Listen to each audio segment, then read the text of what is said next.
I can try to manage it on Facebook, but it's quite a bit to do. Okay. But we don't, like I said, nobody's watching. The three of us are the only three people in the Zoom call. And okay. So nobody else watching this. They're watching either by YouTube or by Facebook Live. So okay. if we get some questions, she can maybe text me or at least monitor that, and we can follow up with them a little bit later. Yeah. Okay. Yep. All right.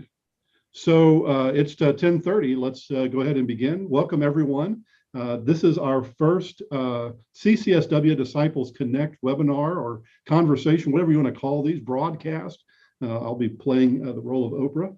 And my host today are two people that I value their friendship. I value them as colleagues, as ministers, and I value the work that they do with the Christian Church Foundation. Bobby Hawley is, and Marilyn Fiddmont, Reverends Bobby Hawley and Marilyn Fiddmont are vice presidents with Christian Church Foundation. And our role and our goal in these CCSW Disciples Connect conversations is to let general ministry partners that the church ought to know about, talk about what they do and how they can be of service to the church. So I'm not going to try to give a long introduction of these two people. They promised me they would be on their best behavior. And so with that, I'll turn it over to Marilyn and Bobby and let you all say welcome. And you've prepared some conversation points, so we'll launch the PowerPoint here when you're ready for it. Great. Thank you, Andy. On behalf of myself and Marilyn and all of the Christian Church Foundation, it's good to be with you today. We appreciate this opportunity. Our goal is simply to give those that may not be familiar with the Christian Church Foundation an introduction to who we are and what we do, what the goal of our ministry is, and how we can partner with those throughout the life of the church. Andy already said, I'm Bobby Hawley. I'm based in Fort Worth, Texas, and serve the South Central zone of the foundation. Marilyn lives and offices in Houston and serves the Southwest zone, which includes New Mexico, Arizona, Pacific Southwest, and she also has the Northeast zone. So a little kind of bi-coastal thing going on there with Marilyn. But we are delighted. And the fact that Marilyn has lived for a long time in Houston, she works with some of the congregations down in that area as well. And she and I work closely together in serving the Coastal Plains area. As simply put, as I know how to say it, the mission of the Christian Church Foundation is to work with members of our church to promote the establishment and growth of permanent endowment funds that will support and sustain ministry in perpetuity. So what does that mean and how do we do it? We work with individuals and families to do inheritance and gift planning. We work with congregations as well as other regional and general church ministries and regional ministries, Juliet Fowler Homes, Inman Christian Center, Southwest Good Samaritan Ministries, general church ministries like Global Ministries, Week of Compassion, and all of the others. And we work with them to establish effective permanent fund policies. Thirdly, we work with entities to provide efficient and effective and prudent endowment fund management. And lastly, somewhat sadly, but it's a reality in the world in which we live, some congregations outlive their lifespan. They make a decision that they are no longer viable. And so we work with congregations to provide, to plan for a permanent legacy when they need to close their visible ministry. So those are really kind of an overview, the four highlights of what we do in working with individuals and working with congregations and other ministries in the life of the church. And Marilyn and I will touch on each of those four phases of our ministry over the course of the next few minutes here.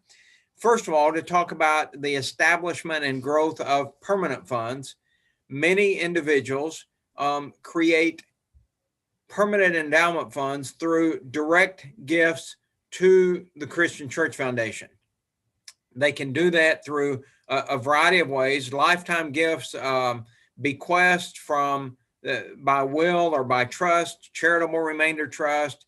A variety of types of assets can be transferred to us, but the ultimate goal is to create a named permanent endowment fund, and the donor creates a permanent fund to gift agreement that directs us, the Christian Church Foundation, to whom we make the distributions on an annual basis based on the donor's intent, the donor's instructions, and the donor's guidance.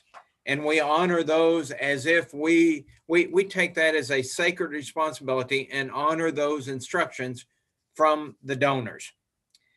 I guess the next couple of things that I want to say, I'm going to kind of scroll through these fairly quickly, is yes, we manage a lot of money at the Christian Church Foundation. Currently, the Christian Church Foundation has somewhere north of $950 million under management.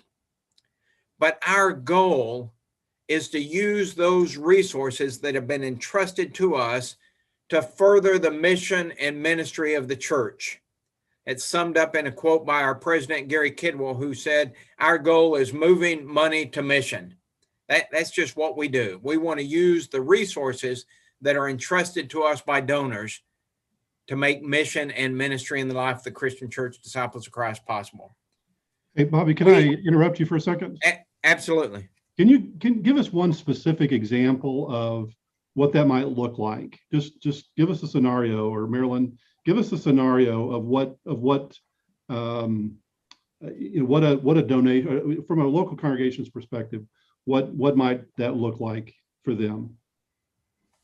Marilyn, you want to jump in? Yes, thank you, Andy. Good question. One of the things that congregations oftentimes consider is what the entirety of their assets. And so they may have some funds that have been sitting in a local account. They're not making much, and they realize that they have a real passion for outreach. We have congregations who create funds that when they take a certain distribution rate, they use those for their outreach purposes. And so it's not only to undergird a particular operating budget, but sometimes it's a specific entity or ministry within the life of their community, within the life of the church. So they figure out what is the best use of these dollars, because the dollars ultimately should impact lives, and they figure out how to do that. So it may be to create a special fund for local church outreach or for a week of compassion, but it's a matter of getting those funds moved beyond just what they would think of would be their typical capacity. Right. So we have Bethany Christian Church down in Houston. I believe that they set up a fund that would benefit Week of Compassion every year. And so the way that would work, as I understood it, they raised, I want to say $50,000 that they invested in Christian Church Foundation. And then they don't draw out of that $50,000 each year, but rather they take a draw from the interest earned or the earnings of that each year. And that's part of what they give to Week of Compassion every year. Is that a fairly typical example of a church setting up this kind of foundation? I think that's right, Andy. There are a lot of congregations that, Week of Compassion is promoted a program called, I think it's Circle of Compassion. Is that right? That sounds right. Mm-hmm. I think it's a minimum of $10,000 and it's invested with the Christian Church Foundation. And then, as you said, the earnings from that every year go to back to Week of Compassion's operating budget, not the corpus, but the earnings every year. Individuals can do a Circle of Compassion gift for a permanent fund for only $1,000.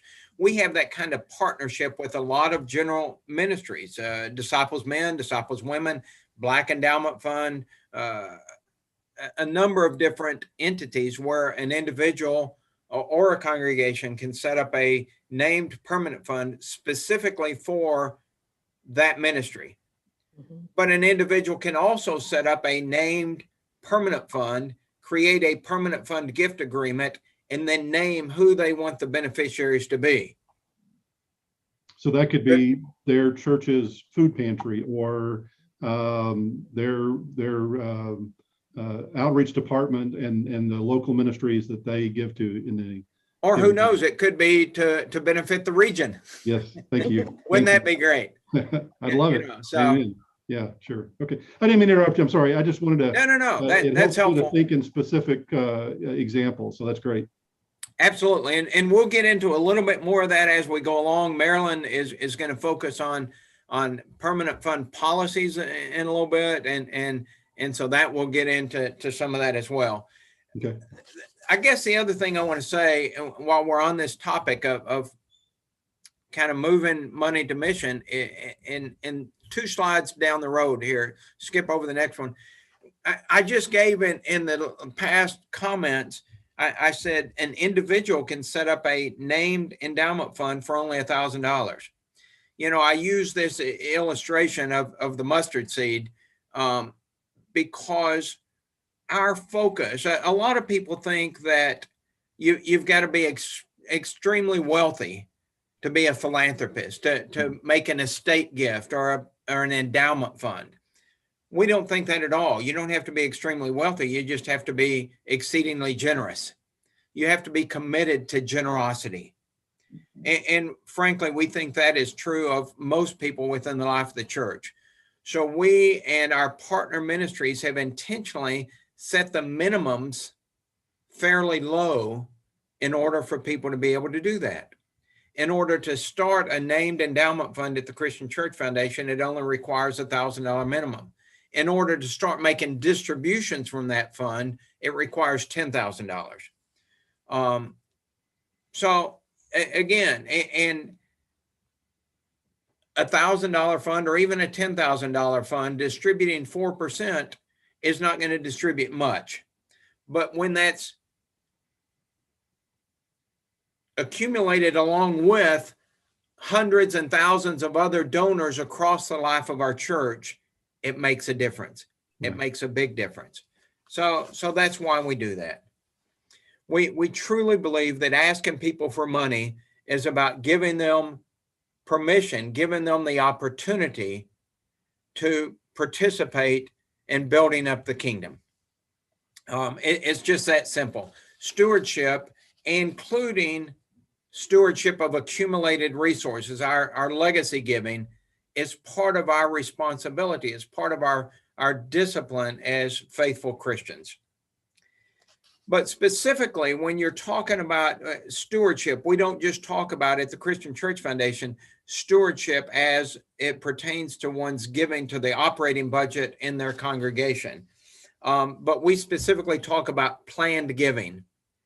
While it's not always the case, but oftentimes planned gifts require considerably more thought and preparation and planning than what goes into deciding how much you're going to pledge to your congregation's annual fund. Sometimes people give from their brokerage accounts and they want to be tax smart about how to do that most efficiently. So they want to consult with a broker or an accountant. Sometimes people use land or real estate, and so they want to determine the most effective way to do that. For some people, it involves charitable gift annuities or charitable trust, things that require more thought and planning than what usually goes into a gift. So that's one of the differences about what we do at the Christian Church Foundation. Next, I want to really just focus on the various ways that people can give. As I was just beginning to describe just now, some of it can be more complex, if you will, depending on the size of someone's estate, their complexity of their assets. But sometimes it's not. Sometimes it's fairly simple. People want to make a $10,000 cash gift from their accumulated assets, savings, a brokerage account. Maybe they want to transfer stock. You can give now to create a named permanent fund or to create a donor advised fund. I'm not going to go into a lot of detail about what that is, but it's one of the vehicles or instruments that is used for gifting assets. I've got up here on the slide, QCD, Qualified Charitable Distribution from an IRA, is an extremely important and helpful tool that the IRS now allows people that are 70 and a half or older to distribute as much as $100,000 a year to charity as part of their required minimum distribution and not pay taxes on it. So it's an efficient way that a lot of people have begun making gifts to permanent funds or directly to their congregations. Again, they could give it to the region. They could give it to a variety of charities or ministries that they want to support. Give later, people can, one of the primary things that we frankly promote is legacy giving through end-of-life gifts, to put plans in place now so that at your death, either through will or trust or beneficiary designation, the gifts that you want to make will flow directly to the Christian Church Foundation or to your congregation or whatever ministries you want to benefit. There are a couple of different gift instruments that I'm not going to go into detail to describe, that we describe as give now and give later. Charitable gift annuities and charitable remainder trust are ways in which you can fully, irrevocably gift an asset through the Christian Church Foundation, but you retain a lifetime interest or income from that gift annuity or from that trust. And then at your death, or at the death of the donors, if it's a husband and wife, at the death of the second to die, then the remainder or residual of that gift will flow to charity. So you make the gift, but you retain an income interest in it for your lifetime. And then at your death, the residual goes to charity. So those are some important, jump in, Marilyn. I just wanted to interject with that. Oftentimes there's a considerable tax benefit for doing that. Not only is it to create an income stream, oftentimes you need the additional income, but it also may serve as a real tax benefit for those donors. Highly appreciated assets that doing those creates the income stream, increases the benefit to the charity after lifetime, and it's a win-win, shall we say. Thanks, Bobby. Yeah, no, that's really important. Thanks for jumping in, Marilyn. I'm trying to kind of talk fast and cover as much material as we can in a relatively short period of time. And I think what you said is extremely important. Andy, what you said in your introduction, Marilyn and I are both ordained ministers. Our goal is to preach and teach about the stewardship of accumulated resources. So technically, we don't give tax advice or legal advice, but we're also gift planners. And so we work with donors to plan the most efficient way to make a gift. The way that will benefit. Just as an interjection of testimony, both with the two of you and with others from Foundation that I've worked with, I've always had, both as a local church pastor and as regional minister, I have always had the experience of believing and experiencing that I was communicating with a ministry first and asset managers second. That has always been the thing I have said about Foundation and the things I've said to Foundation. I so appreciate the fact that that's not just a slogan that's on a plaque somewhere. That has been lived out time and time and time again in my conversations with the two of you and with others. So encourage other people to interact with you as well as they're trying to make sense out of their church's resources and how to be good stewards of that. I just find the two of you great conversation partners for that work. Great, thank you. I guess the last thing I want to say kind of in this section of my presentation, then I'm going to turn it over to Marilyn in just a minute, is you can go on to that next one. As I said in my opening remarks, I'm based in Fort Worth, and my territory, if you will, covers all of Texas, Oklahoma, Arkansas, Louisiana, and Mississippi. Marilyn's based out of Houston, and she covers a wide territory: New Mexico, Arizona, Pacific Southwest, and New York, and the Northeast region. We cannot be at every congregation as much as we would like. We try to be as responsive, both by phone and email and other forms of social media to our donors and our ministers as we can. And we try to visit as often as we can.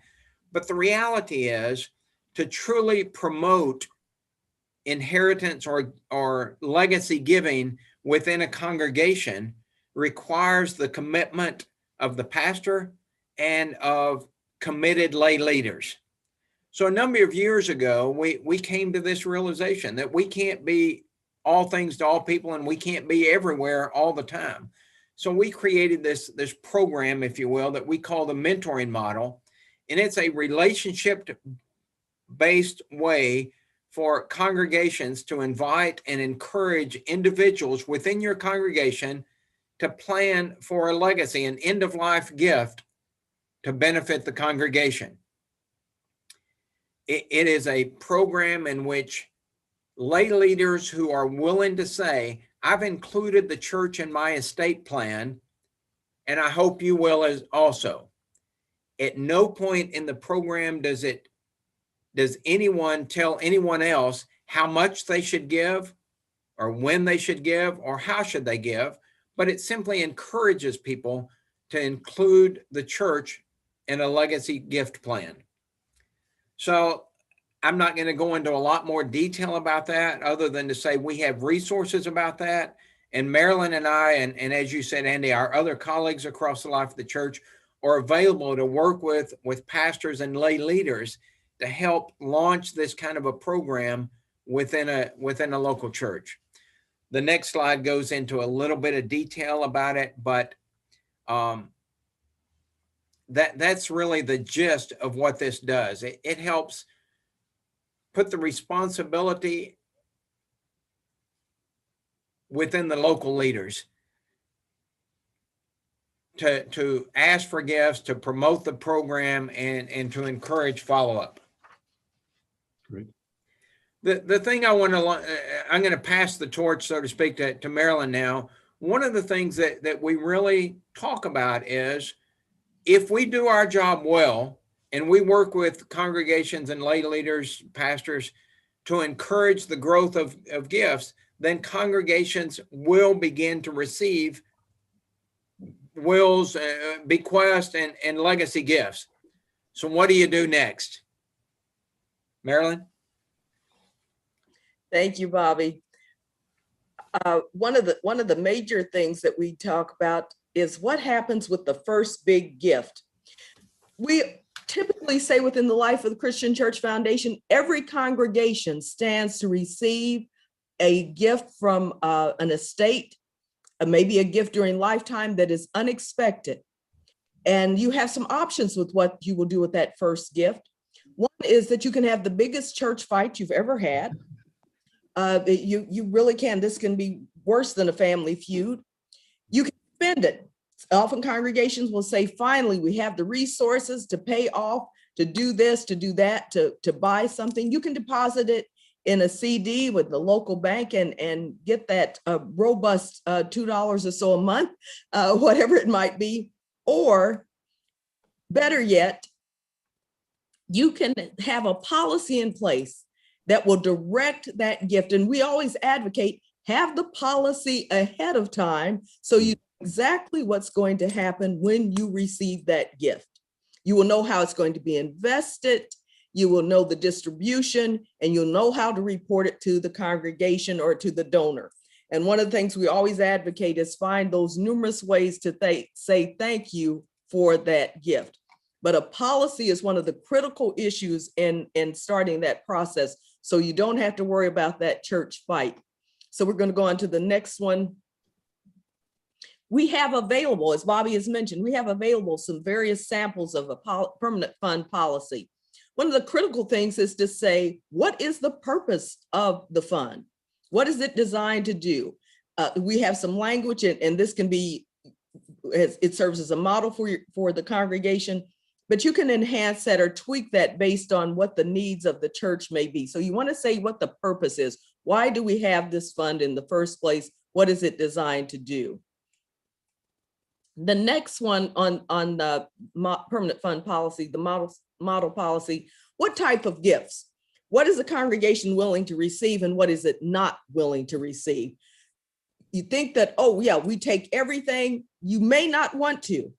Oftentimes, particularly in cases of real estate, I've known a congregation here in the Houston area that received a sliver of land that is near our large airport, IAH, and they will never be able to do anything but pay taxes on it. So we advocate, think about what type of gifts you want to receive, and what you can do with those gifts.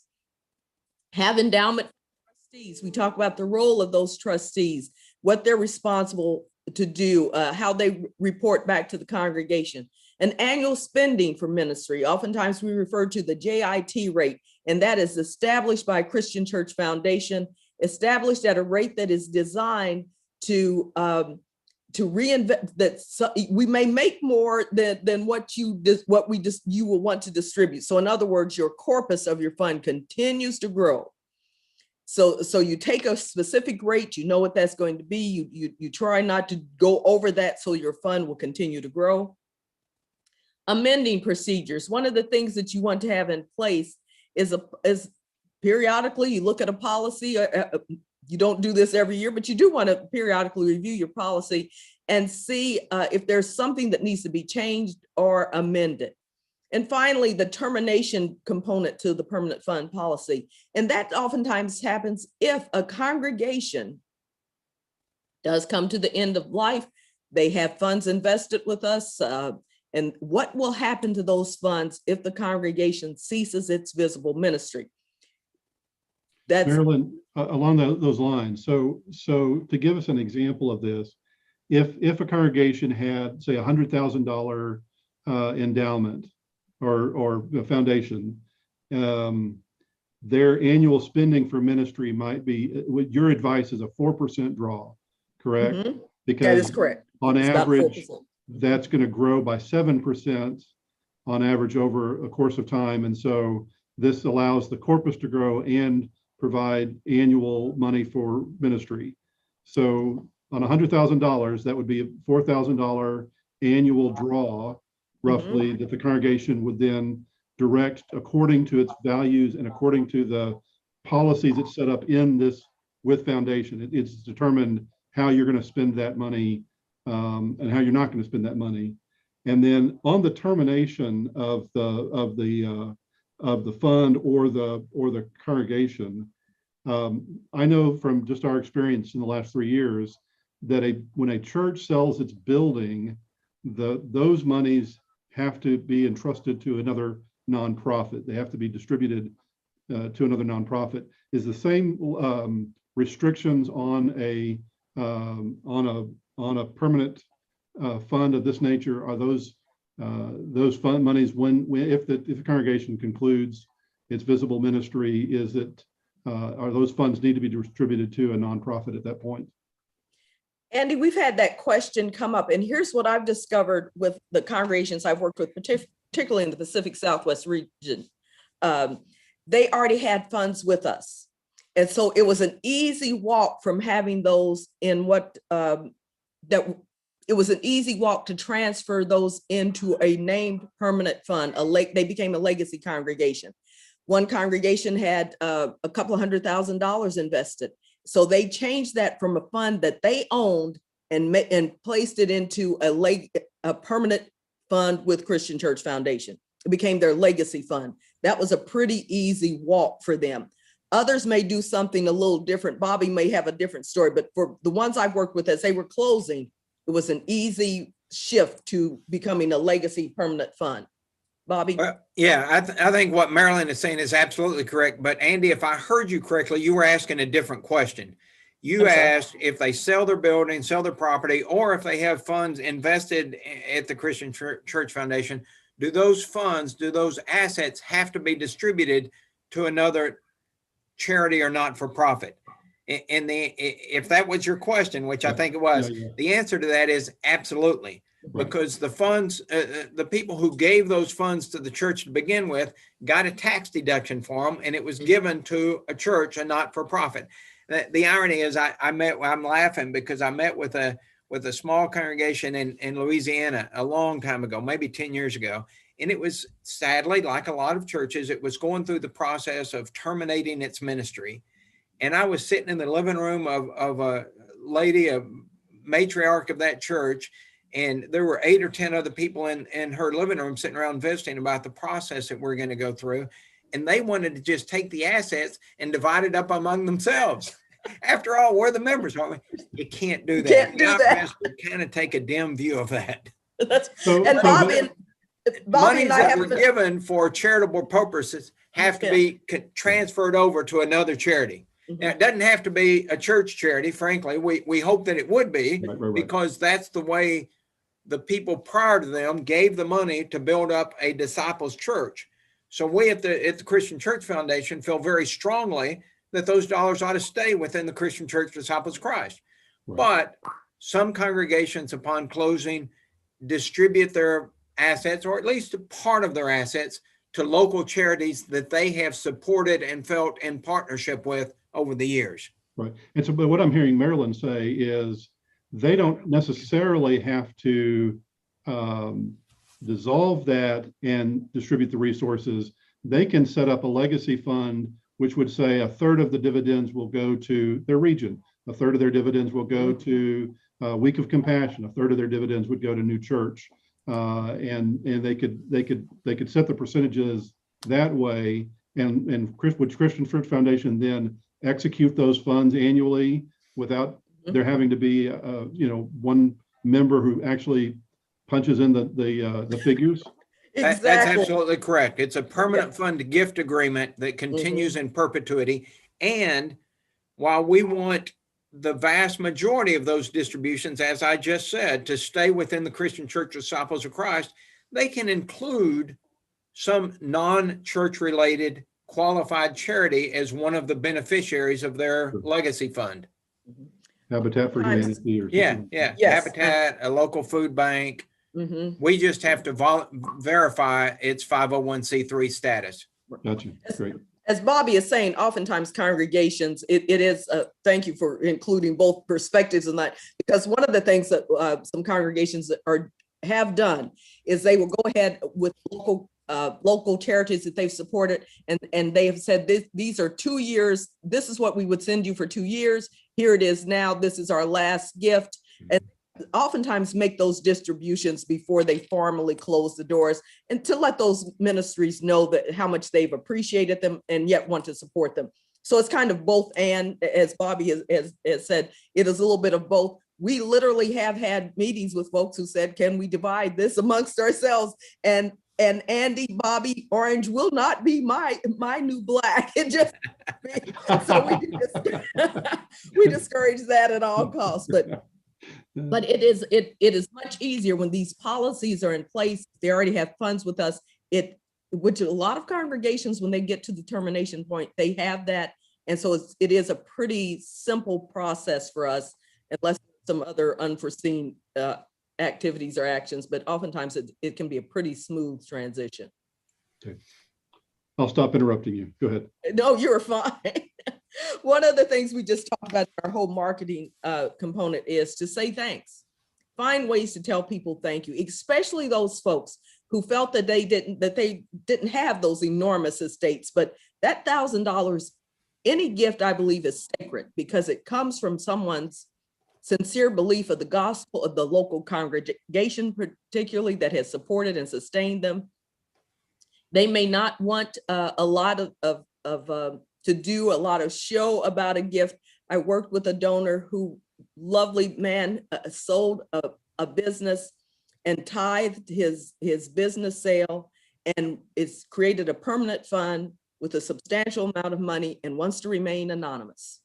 That happens, but those folks, letters of appreciation, visits, etc., that's always important. Some congregations really do celebrate through All Saints Day or Epiphany those folks who have left gifts to the life of the church. There are permanent wall plaques, annual listing, any number of ways that someone's name is retained within the life of the church and amongst the saints. Bobby, quick story, you know this one well. My sister and brother-in-law in Kansas City, when their son, my nephew, passed away, created a scholarship fund, and one of the major reasons was to retain his name within the life of the community. The scholarship fund is their way of saying our son still has a meaningful witness to others who are coming along. And so it's just an excellent way to remember that there are people watching those names. And it's a way of saying thank you. We can never quite do that enough. Amen. Absolutely, absolutely. And some people will say, well, the person's already deceased. How can I thank them? You thank them in worship, even if it's just a brief sentence or two in connection with the stewardship moment. We've received a legacy gift from Mrs. Jones, who passed away a few months ago. We want to dedicate that in worship today. She may have family members sitting in the pews. Other potential donors may be watching how you do or don't show gratitude and appreciation for those kinds of gifts. So that's just important. Well, and I think that point that Marilyn made, that these are sacred gifts.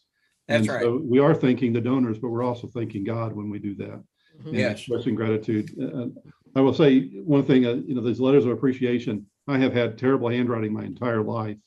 And so self-conscious about writing those letters and cards of thanks in my own hand.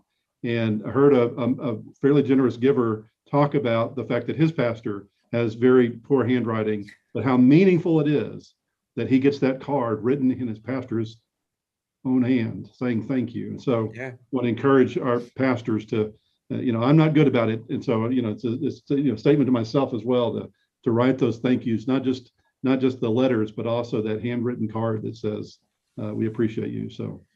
Absolutely. I want to make another kind of shift in our conversation and talk about how it is that we manage endowment funds at the Christian Church Foundation. Marilyn alluded to this earlier when she was talking about the distribution from permanent funds.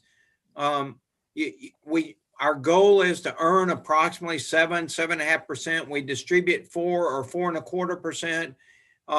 And that way you're always putting money back into the corpus of the fund to mitigate the impact of inflation over time. Our twin goals, our investment philosophy is to always be distributing money to fund current ministries and retain a portion of the buying power of the dollar to mitigate the impact of inflation. That's just important. And that's the nature of a long-term strategy. That's different than a savings account or other types of investments that an individual or a congregation might have. Part of our investment strategy and part of our mandate, if you will, is governed by something called the Prudent Investor Rule. In this slide that you have up there now, it has some bullet points. I'm just going to hit a couple of them, but the first one is really the most important. Sound diversification is fundamental and required of fiduciaries or trustees who manage these kinds of funds. Well, what does that mean? It means you should not take all of your assets and put them in CDs or bonds or fixed income. Now, that's not to say that you shouldn't have some fixed income as a part of your asset allocation. In the same way, you should not put 100% in aggressive growth stocks. There ought to be a level of diversification that helps mitigate some of the negative impact of fluctuations in the market over time. You have a responsibility to avoid unnecessary and unjustified fees and expenses. Trustees must balance production of current income against the protection of purchasing power. That again is what I said about you spend enough to fund current ministry, but not so much that you're decreasing the corpus of the fund over time. The last bullet point there, trustees have a duty to delegate decisions as prudent investors would. You need to trust the advice and counsel of professional managers. And while and I appreciate the fact that you said earlier, Marilyn and I are both ordained ministers, we talk about what we do first as ministry, but that's not to say at the Christian Church Foundation, we have, for lack of a better term, a whole slew of accountants in the back office. We have 6 or 8 accountants, and we have a consulting firm that helps us do the due diligence of overseeing effectively, efficiently, and prudently $940 or $50 million in assets that we hold as a sacred responsibility. And go ahead, Marilyn. Oh, okay, Bobby, you may have it coming up, but one of the other things on the prudent investment rule and the trustees and their role and responsibility. One of the things we always do advocate for is that there's not a conflict of interest. There are any number of times that I've had some congregations, there's someone who has enough connections that they may be with another investment firm, et cetera. And sometimes that can be really dicey, really tricky for a congregation when they use someone so heavily connected to the congregation. When things go sideways, shall we say, when the market does something, then they feel badly. It's just one of those things where Christian Church Foundation is that honest broker, as we say. It's not someone who is so closely embedded with the church that you end up with any conflict. Bobby, I'm sorry. No. I think that's a great comment. And if I can just piggyback on that, one of the things you just said, we're not as closely invested in the local congregation, and yet we are intimately, our goals are aligned. We have our own endowment funds invested in the same funds that we encourage congregations to invest with in our funds. So we have mutual interest, and we have a sense of partnership with the whole church. Bobby and Marilyn, thank you.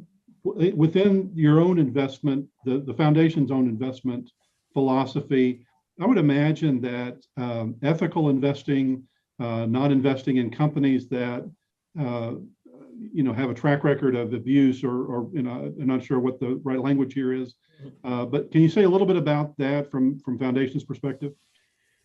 Marilyn, you want to take that, or you want me to? Yes. One of the things, and we have become, even, dare we say, our staff, particularly development staff, we are with ICCR, and Bobby, sometimes I can't get it all right, but for corporate responsibility. And Interfaith Council on Corporate Responsibility. And if anybody wants more information about that, it's very simple to go to iccr.org. Mm-hmm. Go ahead, Marilyn. One of the things that we do is really, it allows us to be on point and up to speed. Our development staff has even gotten involved. We can look at some of the committees that deal with things about human trafficking, arms, Palestinian, Israeli issues, any number of issues that we say we want to have good resources. We want to have good returns, but not on the backs and at the expense of humanity. One of the funds that we just created, the Bostic Select Fund, and you can go on the web and look at that fund. It has some things that it screens against certain things. We vote proxies. That Gary Kidwell has been involved in letter writing to corporations who are doing some things that have negative impacts. We take that very seriously. We don't want to have good returns and at the expense of the least among us. Bobby, go ahead. No, I appreciate that. So there's two ways to do socially responsible investing. One is to try to have impact on the companies that you invest in by voting proxies, and as Marilyn said, letter writing, and as a shareholder to try to influence the board and influence the company. We do that with all of our funds across the board through ICCR, Interfaith Committee on Corporate Responsibility. And then we created the Bostic Select Fund, and it takes it a step further and takes a little bit of a different track. It is still votes proxies on a lot of the shares that we own and those investments, but we also made a decision. And part of this came about as a result of some input from some of our current and potential investors. They said, we want a company we want an investment fund that does not involve investment in fossil fuel industry. We want an investment fund that does not invest in the arms race, national gun manufacturers. We want a investment fund that boycotts companies that contribute to the conflict between the Israelis and Palestinians. So the Bostic Select Fund basically excludes, it sets certain filters and excludes those companies in its investment protocol. Okay? Okay. Is that helpful? Yeah, thanks. The next slide really, talks a lot about why a congregation would want to, a congregation or region or other ministry partner would want to invest with the Christian Church Foundation. And I'm going to just move on, Andy, for the sake of time. The next slide has a lot of information in it, but what I want to say about this slide is that this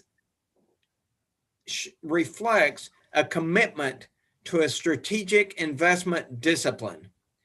We are not involved in trying to be involved in market timing, certainly not day trading, any of those kinds of things that you hear about, but we set a discipline of establishing investment goals and strategies, return objectives, risk assessment. And from those bottom kind of tiered foundations, the risk assessment and the return objectives, then we create an asset allocation. Then we, based on our asset allocation, we select managers. And we do that in partnership with a consulting firm that helps us do manager searches. And then we monitor and oversee the performance of those managers over time. As you can see in the next several slides, and I'm not going to go into each one of these. We can actually kind of flip through the next 5 slides fairly quickly, but we've got 5 different funds that are available for congregations and other ministry partners like the region and other regional ministries to invest their endowment funds in one or more of these 5 funds. So the investor, the congregation or the individual or the entity that's creating their own investment with foundation would choose which of these funds to put their money into? That's correct. Now, I want to correct one thing. You said that the congregation or the individual. Individuals cannot invest with the Christian Church Foundation. They can create named permanent funds, so it's an irrevocable gift. Okay. Congregations and other ministry partners like that have assets that have been gifted to them that then they can turn around and invest with us. Okay. For individually named permanent funds, we have a default fund, which all of new permanent funds are going to go into the Bostic Select Fund, unless a donor specifically knows about these 5 funds and says, no, I'd rather it go in the Common Balance Fund, or I'd rather it go in the Beasley Fund. Then they can direct it. But the Bostic Fund is going to be our default fund for all new individually named permanent funds. Gotcha. Congregations and other investing partners who are investing their assets with us choose which of these fund or funds they want to invest in. Okay. And some of that, Andy, as you know, is based on their tolerance. There are some folks, as you look at these pie charts and how the funds are allocated, some of this is based on their tolerance. Some of it, as Bobby mentioned with our Bostic Fund, was a specific need and requests by investors, but some of it is really based on, with the long-term strategy, they're willing to say, okay, when the market is fabulous and the Beasley Fund is soaring, yes, that looks good. They're also sometimes willing to, 2008 comes along and we do a Maylocks moment, shall we say, but yeah, part of it is based on what their tolerance are, what they feel their objectives are. Many congregations have money invested for different reasons in more than one fund because they want it to do, they have they want to accomplish. Well, I could see, for instance, you mentioned some of the commitments, the values, and I don't question those on the Bostic Fund, but particularly around fossil fuels, that's a part of Texas economy. And so that might be a place where we say, you know what, that's not as important to us. We're going to invest in Beasley or Campbell or one of the other funds. And, sure. Absolutely. Some of it is regionally based. There we say some of my West Coast folks, they are thrilled with the Bostic Fund, but yeah, Texas, we know where our bread and butter comes from. But I've been surprised about how many new investment accounts here in Texas and Oklahoma, which is also heavily invested in the oil industry, have moved assets into the Bostic Fund. So, but that's the value of being able to do this, is you look at the values that are undergirding those funds and able to make choices based on your own values as well. That's right. That's exactly right. Great. Yeah. Are we ready to move on? So yeah, the next slide really is just, it's based on our fund returns as of 12/31 of 2020. So the end of last year, you can see the 1 year ending in 12/31, the Common Balance Fund had a return of 10.8%, the Beasley Growth Fund 11.5%, and read on down there. And then you can look off to the right and see what the 3, 5, and 10-year averages were.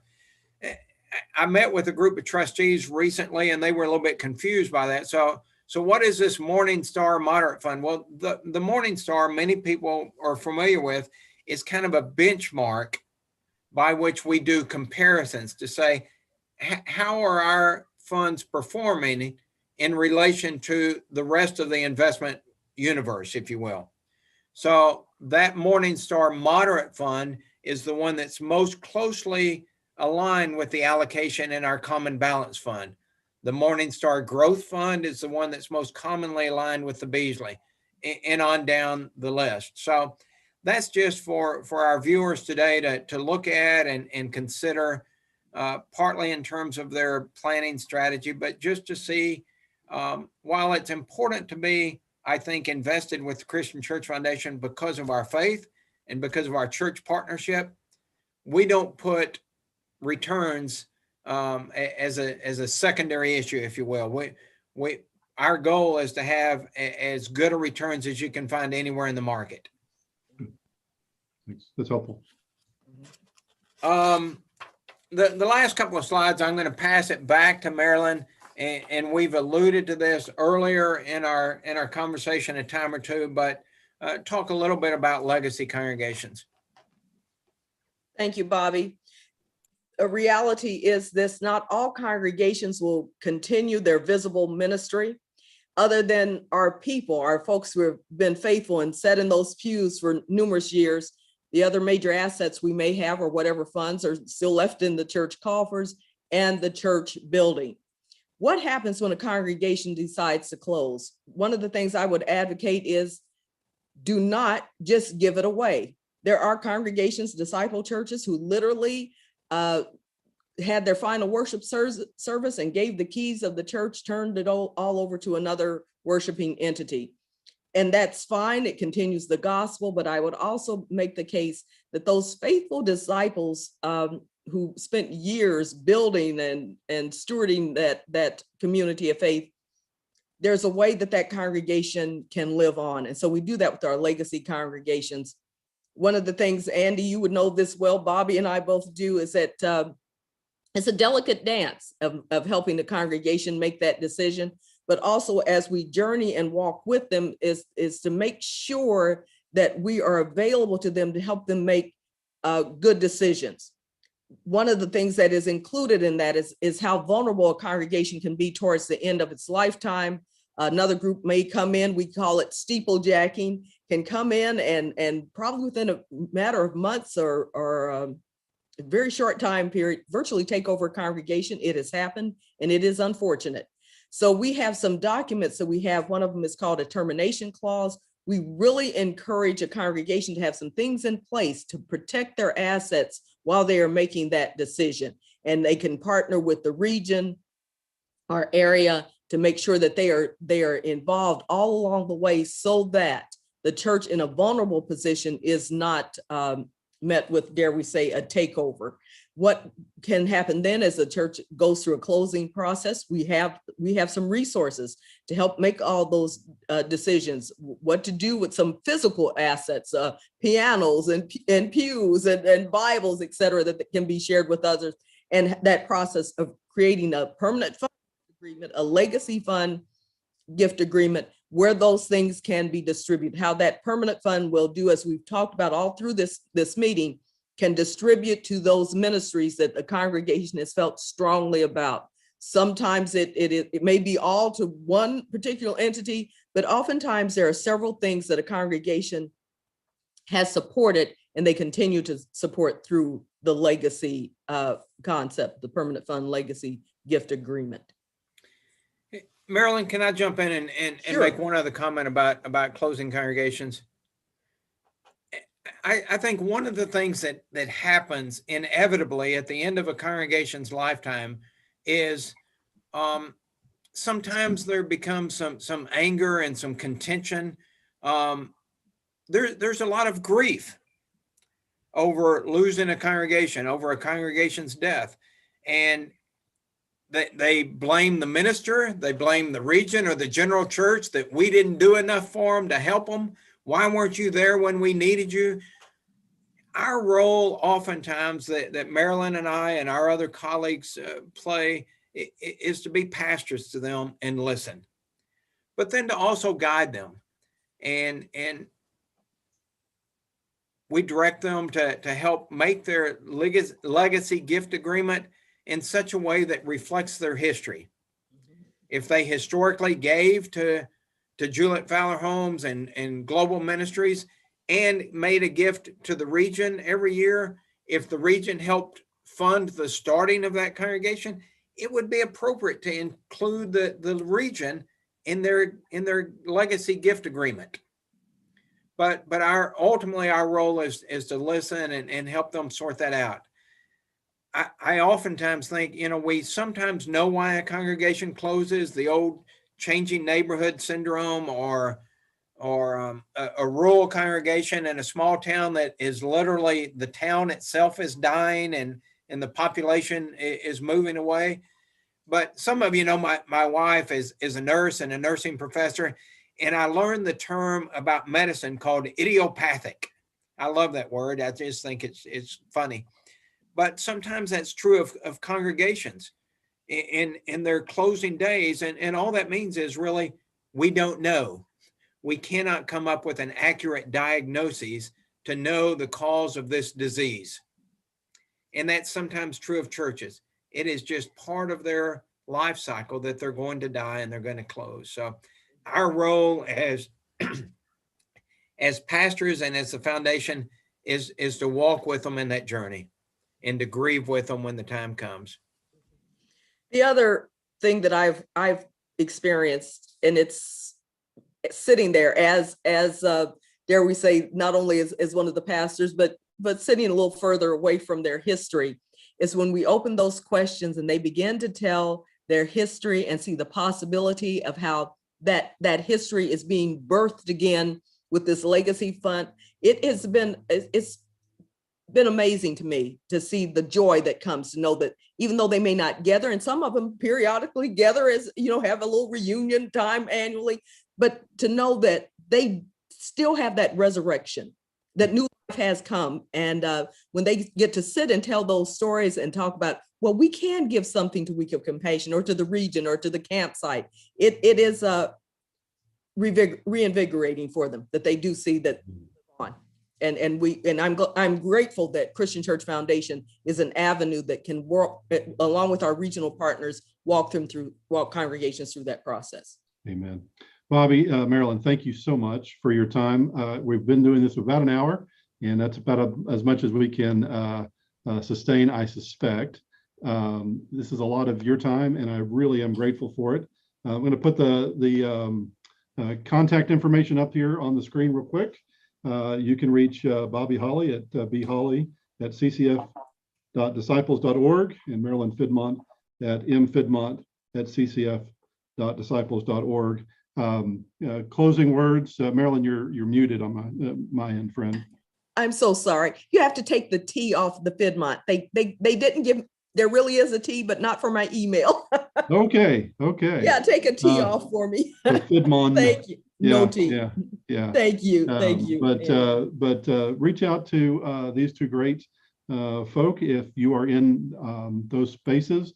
And I'm imagining that we might get a few people who are not part of the Christian Church in the Southwest, so not in New Mexico or not in Texas. And so they could call the foundation itself and find out who is the Bobby or Marilyn in their neck of the woods, I'm sure. So, but again, thank you both very much. If it's okay, I'd like to conclude us in prayer. And you guys want to say some final words, but I'd like to close us in prayer. It has been a joy to be in ministry and partnership, not only with you, Andy, and Bobby, but with the wonderful people and congregations we meet. It has been a great joy. Thank you, Andy. Yeah, thank you. God bless. Loving God, we thank you for the work that you have entrusted to our hands. I thank you for these two faithful stewards and servants of your church, for Marilyn, for Bobby, for their joy, for the joy that they have in friendship with one another and the ways in which their friendship informs the collegiality in the life of our church, for the Christian Church Foundation, for the ways in which it demonstrates faithful stewardship, ethical investment, a vision for the future, and capacity to think about the present. We give you thanks. We pray that you watch over their ministries, watch over the Christian Church Foundation, and allow all of us to work together for your glory. And that what we do and say points to your grace. We love you, O God. We place our lives in your hands. In Christ's name we pray. Amen. Amen. Amen. Thank you. Thank Friends, you. thank you so much. Take care.